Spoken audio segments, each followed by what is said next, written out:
আসসালামু আলাইকুম। এখানে সুপারির পাটনা দেব, সুপারি পাটনা দেব। বড় বড় সুপারি আছে, এই সুপারিগুলা বীজ ফেলাবো। সাইজে খুব বড়।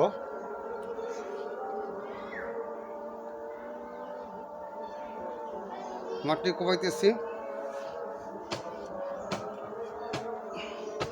যেটা ভাবছেন ঠিক সেটা না। এখানে মাটি কোপাইতেছি, এটা ঠিক আছে। এই মাটিগুলা এই পাশে এখানে এই জায়গাটা ক্লোজ করব। এই যে এখানে ক্লোজ করতেছি। ক্লোজ করে এই নিচের জায়গাটা সমান করব।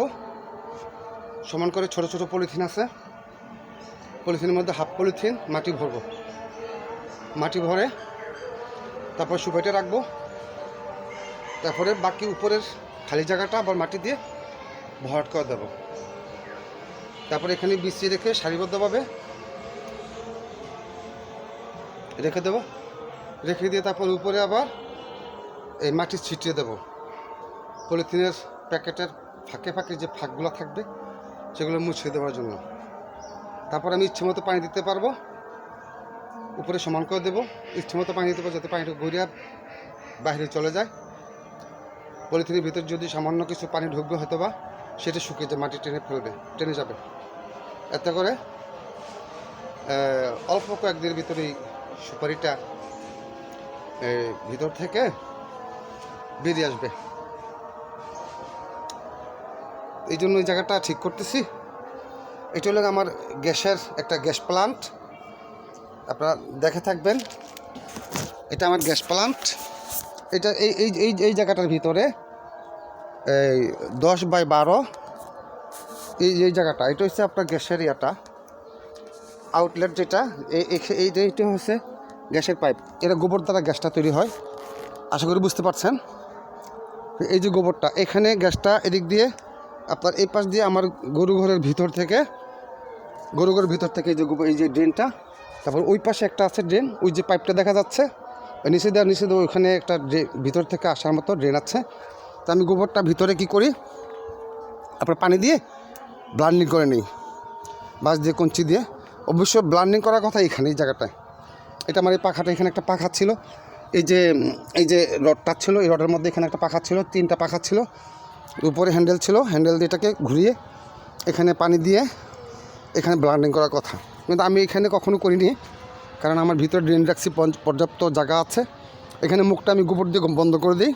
বন্ধ করে দেওয়ার পর পানিটা আটকানোর পরে আর যদি কিছু পানি লাগে সেই পানিটা ভিতরে দিই। দেওয়ার পরে সেটা বাঁশ দিয়ে বা একটা যে কোনো একটা দিয়ে লাঠি দিয়ে নাড়াচাড়া করে একদম পানির সাথে মিক্স করে দিই। মিক্স করে দিয়ে তারপরে এই যে এখানে গোবরের ভিতর থেকে যে বানটা থাকে এই জায়গাটায়, সেই গোবরের বানটা আমি করে দিই, ছুটিয়ে দিই। ছুটি দিলে গোবরটা এখানে চলে আসে।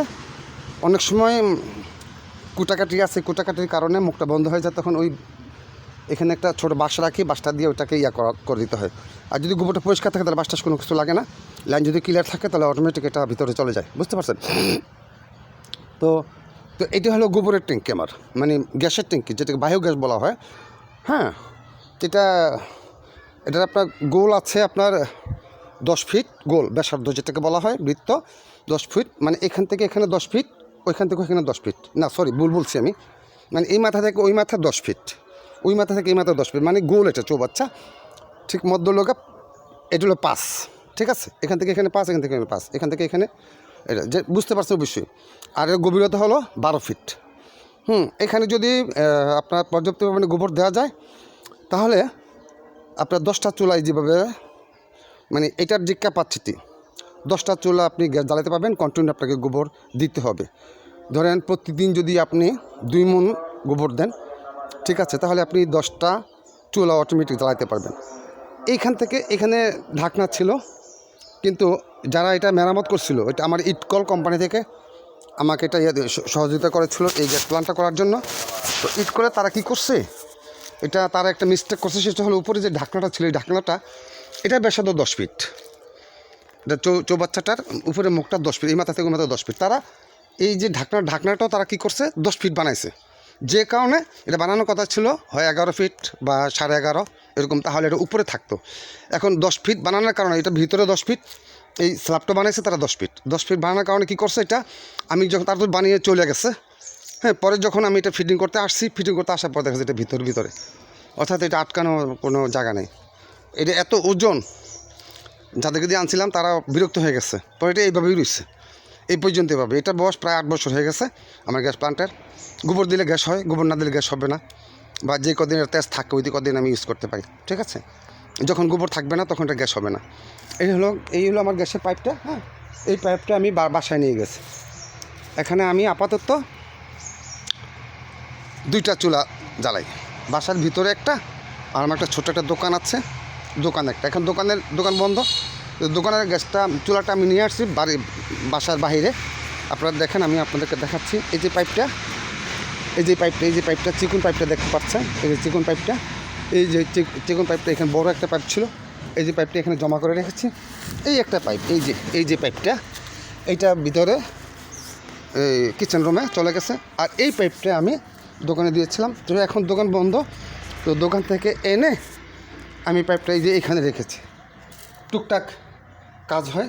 এটি অরিজিনাল গ্যাসের চুলাটা, এইটাই অরিজিনাল গ্যাসের চুলা, ঠিক আছে। আর বাসার মধ্যে যে চুলাটা আছে সেই চুলাটা আপনার যে আমরা সিলিন্ডার গ্যাস জ্বালাই ওই চুলা। তবে ওই চুলাতে কিন্তু একটা জিনিস কি, ওই চুলার গ্যাস টানে বেশি, ওটা লস হয়, ক্ষতি হয় বেশি। আর বায়োগ্যাসের যে অরিজিনাল স্পেসিফিক যে চুলাটা, সেই চুলার গ্যাস টানে কম। তখন ওটা আনতে যাইনি, বাসায় সিলিন্ডার গ্যাসের চুলা যেটা ছিল সেটা আমি ইউজ করতেছি সিস্টেম করে। আমি নিজে সিস্টেম করে এটা করছি, জয়েন দিয়েছি। তো এই হলো গ্যাসের কার্যকারিতা। আপনারা যদি কারো এরকম পরিকল্পনা থাকে যে আপনারা বায়োগ্যাস প্লান্ট তৈরি করতে পারেন, তবে আপনার গোবর থাকতে হবে, গরু থাকতে হবে। গরু যদি নাও থাকে তাহলে আপনাকে গোবর কন্টিনিউ দিতে হবে। যদি আপনি গ্যাস ইউজ করতে চান, আপনি গোবর দিবেন, গ্যাস হবে। গোবর দিবেন না, গ্যাস পাবেন না, এটা হলো কথা। বায়োগ্যাসের আরেকটা প্লান্ট আছে, আরেকটা সিস্টেম আছে কতগুলো, সেটা মানুষের যে মলমূত্র সেটা থেকেও গ্যাস হইতে পারে, হয়। তারপরে পোলট্রি মোরগের যে বিষটা আছে সেটাও দিয়ে গ্যাস হয়। কিন্তু আপনি সরাসরি যদি পোলট্রির বিষটা দেন, পোলট্রির যে ময়লাটা ওইটা দেন, তাহলে ওখানে কিন্তু আপনার আগুন জ্বলবে না। এটার সাথে কিছু মিক্স দিতে হবে, আপনার গোবর দিতে হবে, ওটাতে গ্যাস হবে।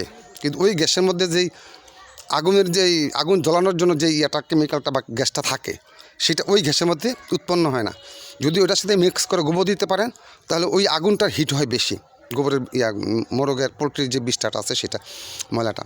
যা হোক, আপনারা সংক্ষিপ্ত আকারে যেটুকু বললাম শুনেছেন।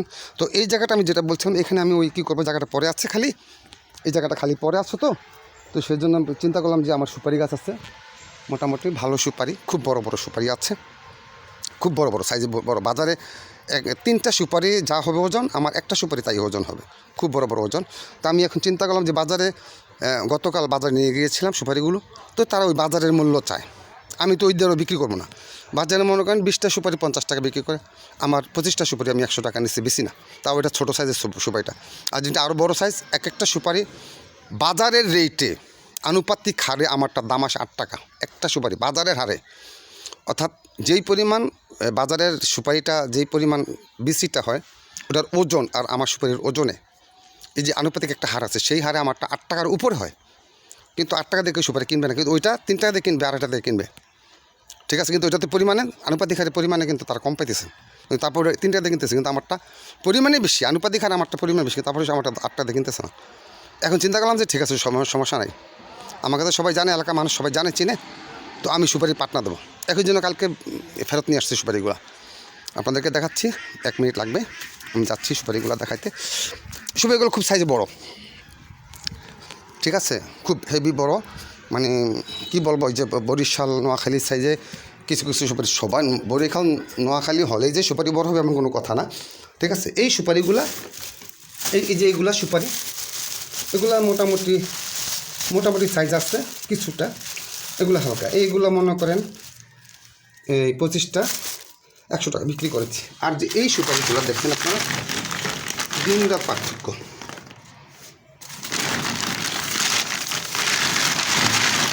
এই সুপারিগুলো দিন রাত পার্থক্য, বড়ো ছোটো আছে, অনেক বড় দেখেন। আর এগুলো দেখেন সাইজ, এই যে দেখতে পাচ্ছেন আপনারা, এই যে এটার সাইজ দেখেন, আর এগুলার সাইজ দেখেন। হ্যাঁ, এই সবগুলো এক একটা 8 টাকা বাজারের হারে বর্তমানে, যখন 400 টাকা কেজি ছিল তখন আমি একটা সুপারি আপনার এই 10 টাকা বিক্রি করেছি, সরি বলছি 6 টাকা বিক্রি করেছি, যখন 400 টাকা কেজি ছিল। এখন এই কিছুদিন আগেও সুপারির কেজি 800 টাকা গেছে। এটা আপনারা জানেন, যারা পান সুপারি খান তারা সুপারিটার দামটা জানেন। হ্যাঁ, তো এখন আবার সুপারির সিজন, তো সে কারণে সুপারির দামটা কিছুটা কম, 400-500 টাকা সম্ভবত কেজি। যাই হোক, সেটা কথা না। তো যদি আপনাদের প্রয়োজন হয় সুপারির চারার, তাহলে দেরি হবে। এখন আমি চারা পাতবো, ওই সুপারিগুলো নিয়ে আসছি, এগুলো আমি পাতনা দেবো এখন এখানে। এই জন্য জায়গাটা তৈরি করে বীজতল তৈরি করতেছি। তো এখানে পলিথিন এনেছি, পলিথিন মানে মাটি ঢুকিয়ে তারপর ওখানে এটা করব, করার পরে এইখানে রেখে দেবো। এই হলো কাহিনী। যাই হোক, আপনারা সুস্থ থাকবেন, ভালো থাকবেন। ভিডিওটা পোস্ট করে শেয়ার করে দিন, লাইক কমেন্ট যদি থাকে, কারো কোনো জিজ্ঞাসা করা থাকে বায়োগ্যাসের প্লান্টের বিষয়ে, সেটা আপনারা করতে পারেন। একসাথে বায়োগ্যাস এবং সুপারির বীজ কীভাবে করবেন, চারা কীভাবে করবেন, সে ব্যাপারে আমি বললাম। ধন্যবাদ, ভালো থাকবেন সকলে।